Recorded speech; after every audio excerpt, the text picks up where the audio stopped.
الحمد لله والثناء لله والصلاة والسلام على من لا نبي بعده وأرسل بالهدى ودين الحق ليظهره على الدين كله وكفى بالله شهيدا. أما بعد، إخواني وأخواتي في الله، السلام عليكم ورحمة الله وبركاته، وتقبل الله منا ومنكم صالح الأعمال. waxaynu wadnay silsiladeennii ahayd kayfa tasdaadu iimaanan, sideed iimaan u kororsan lahayd ama sababaha iimaanka kordhiya. dhowr iyo 10 arrimood baynu soo tilmaannay, halkii baynu ka sii wadi doonaa. waxaa ka mid ah waxyaabaha iimaanka qofka kordhiya mujaalasatu wa musaaxabatu ahli lkhayr, inuu qofku la saaxiibo oo uu la fadhiisto dadka khayrka iyo wanaagga lagu yaqaano. oo qofna markaad u timaadeed la fadhiisato,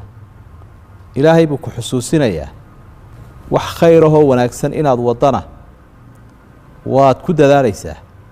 qofna waxaa laga yaabaa in shay dembi ah iyo macsiyo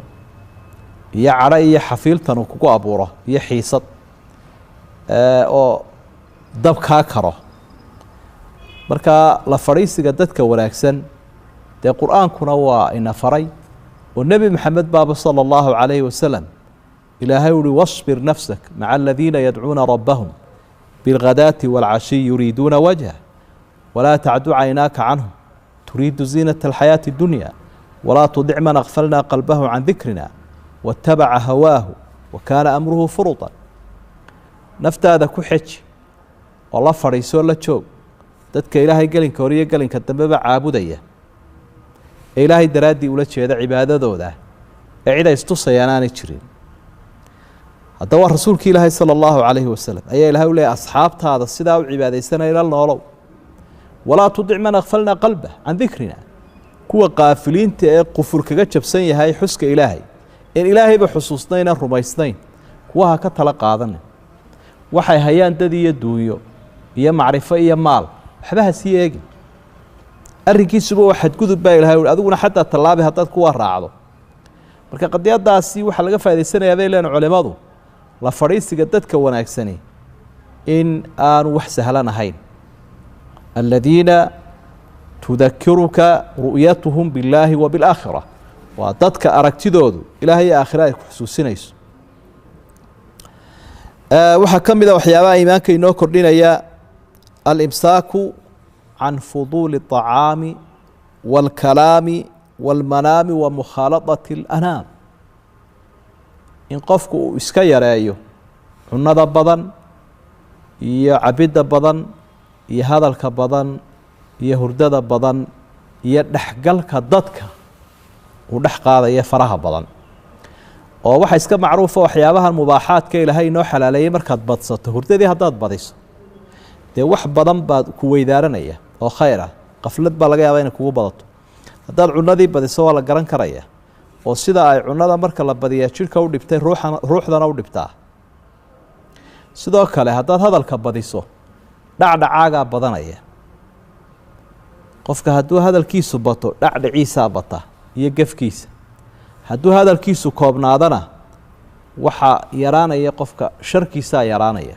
marka waa inaad ka fiirsataa siduu nebigu nagula taliyey calayhi salaatu wasalaam. waxaad ku dhawaaqaysa intaanad ku dhawaaqay inaad ka fiirsato. man kaana yuuminu billaahi walyowmi alaakhiri falyaqul khayran aw liyasmut. marka hadalka badani hawshiisuu leeyahay. kelmado badan baa kaa soo baxay ood ka murugooto ama laguu qabto. sidoo kale dadka dhexgalkooda inaad yarayso. soomaalidu waxay yidhaahdeen deeraa waxay tidhi dad la arag yaaba dhib la arag. haddaad maanta o dhan dadka u dhex marto ood la sheekaysatood warantood waraysato, waxaanad mahadin baa badanaya. dadku uma badna ama umana heelana intooda badani wixii khayra. sidaa daraaddeed wixii dana kaaga xidhmaan dadka waad la xidhiidhaysaa. qofka bani aadamkaa waa ijtimaaci, keligii noole maaha. bulshadiisuu la nool iyo wuu weheshanayaa. haddii laga dhex saarana maxbuus buu noqonayaa. laakiin intii loo baahnaa iyo intii aa wax kala faa'iidaysanayseen diin iyo dunyo waa inay noqoto, aanay noqonin kulamadu kuwa bilaa macno iyo dembi aad kula yeelanaysa dadka. waxaa ka mid a qadulbasar. iimaanka waxyaabaha kordhiya waxaa ka mid a ishaada inaad ilaaliso. ishu waa musiibo. meesha qalbiga wasakhaysa ama safayn karta waa isha. sidaa daraaddeed ba qur-aanka kariimka ah raggana ilaahay wuu la hadlay dumarkana wuu la hadlay labadoodabana wuxuu faray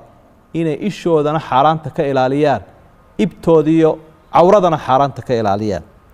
marka haddaynu ishan sii dayno maantana indhuhu waxay arkayaan aad buu u badan yihin indhaheennii waxa la hor keenay oo loo soo waariday wax aad u fara badan alaabo yaryaroo fudud aynu jecelnahayna waa loo samaystay alaabo yaroo fudud oo jawaalka iyo moobaylkaasaynu haynaayo waxaa lagu soo daadinayaa wax badan oo si dhib yar ku wasakhaynaya oo qalbiga iyo iimaankaba kaa qoomaya oo kaa dhaawacaya marka qofka muslimka ahi waa inu arrintaa ku baraarugsanaada wixii ishiisa ka wasakhaynaya ilaahayna waa nicmooyinka waaweyn uu na siiyey taana waxaad ku garan karaysaa qofka indhaha leh walaalka ayaa ku ag jooga uneeg ee aakhire iyo iftiinka dhexdooda jooga meeluu maraya aanad garanayn xaggaan taaganaha ee gebgeb tahaya qofka indhaha la kaasun u fiirso ilaahay baa wuxuu leeyahy alam najcal lahu caynayni wa lisaanan wa shafatayni wa hadaynaahu najdayn qofkii miyaanaan siinin laba debnood iyo laba indhood iyo carab sidaa u hadlayo cajiiba marka isha ilaalinteeduna waxa ay ka mid tahay waxyaabaha iimaankeenna quweeya salafuna saalix iyo dadkeennii wanaagsanaana waxyaabahay aad u ilaalin jireen bay ka mid ahayd waxaa ka mid a waxyaabaha iimaankeenna kordhinaya kobcinaya altacafufu camaa fii aydi annaas dadka waxa gacmahooda ku sugan inaynu iska dayno ha noqonin qof damaaciya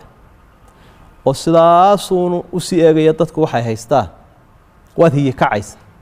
xoolaha waxaa la yidhaahdaa way hiyi kaceenoo way afdhigi laayiin xooluhu maalan iyagoo ingeedaaba iska haysta ayuunbaa waxay arkayaan hilaac halkaasaa roob ka hilaacaya halkaa kalena wuu ka hilaacaya marka xoolihii intay yaray haysteen way ka hiyi kacayaanoo hilaacaasunbay sii eegayaano habeenkiibay guuro galayaanoo waa la waayaya marka waad guuro geliyo waad goblami dadka waxooda haddaad eegto ku qanacoo ku kaaftoon wuxuu ilaahay ku siiyey xagga adduunyada marka la eego marka haddii aad saasun usii eegto dadku waxay haystaan rag iyo dumar mid kastaba ahaw haddaad dumar tahay dumarka waxa ilaahay siiye ha eegin ragga waxa la siiye ragow ha eegin laakiin dadaalkaagana waad samaynaysaa xalaalna waad doonaysaa ilaahay wuxuu kuu qadarayna waad ku qanacaysaa waxaa ka mid a waxyaabaha inoo sababaya inuu iimaankeennu kordho sidqu lahja wa xifdu lamaana inaad tahay qof qowl leh oo ammaano leh qof qowl leh oo looga qaateena oo aan beenaale ahayn oo aan isweydaarsanayn ee iswaafaqsan hadduu qofkii isweydaarsan yuu kala kacsan yuu maantana wax odhanayo berrina wax odhanayo iminka wax kuu sheegayo hebelna wax kale u sheegayo